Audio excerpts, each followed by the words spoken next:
want to tell you a quick story that really moved me many years ago. I was sitting in high school in my senior class, and for some reason in my sophomore and junior years, I didn't try very hard. I kind of was just slacking off and going through the motions of school. I wasn't getting good grades, so by the time it came to apply for colleges, I didn't have a lot of options.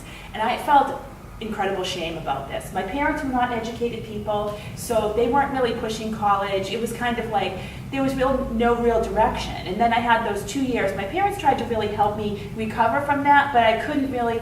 There was no college except for a community college that was going to accept me. And all my friends were going off to different colleges. This public speaker came into my Problems of Democracy class and talked about how he failed out of high school. He failed out of 2 colleges. All this, and then he ended up with a master's degree. I just will never forget that moment. The light went on. I was like, I have a future. I can change this. So I ended up going to a community college for 1 year, then transferring to a 4-year school, and then getting my master's, a couple years after that once I was working. Yeah, all good stuff, right? But here's what I got my master's in too. I got my master's in guidance counseling because I wanted to help students. I wanted students to never ever have to feel that feeling that I felt that year. That shame, that not enoughness, that how am I going to get there? I wanted to inspire students to be the best that they could be. Because a lot of students, and I'll tell you this, I did work with students as a guidance counselor. I left that position and went into college and worked with students as an admissions counselor in college. Still though, never ever getting the impact that I want to get with students. Never ever showing a student the mirror of who they really are.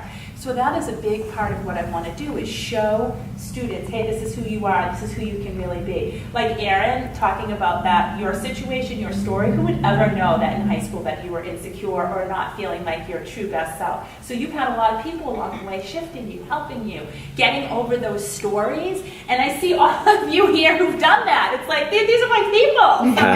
That is a big part of what I want to do and what I have done through some of the speaking I've had with my jobs.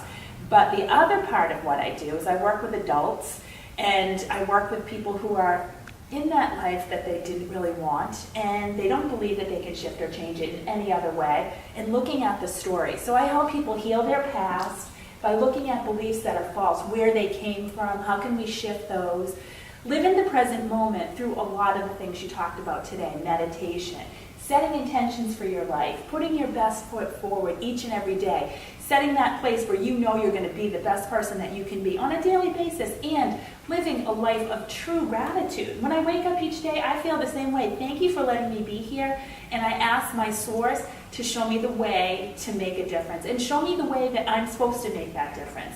That's the present. And then I want everyone whose life I touch to recognize that you have the potential to live your ultimate future. Whatever that is for you, let me help you get to that place. And I've got a lot of tips, tricks, exercises, techniques, and things that I can incorporate into all of my presentations to help you get to that next place.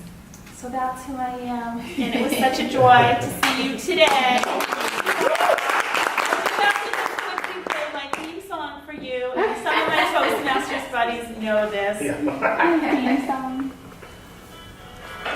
Don't stop believing in yourself or the dreams that you hold, because the future is yours. This is your life to create the true dream that you desire.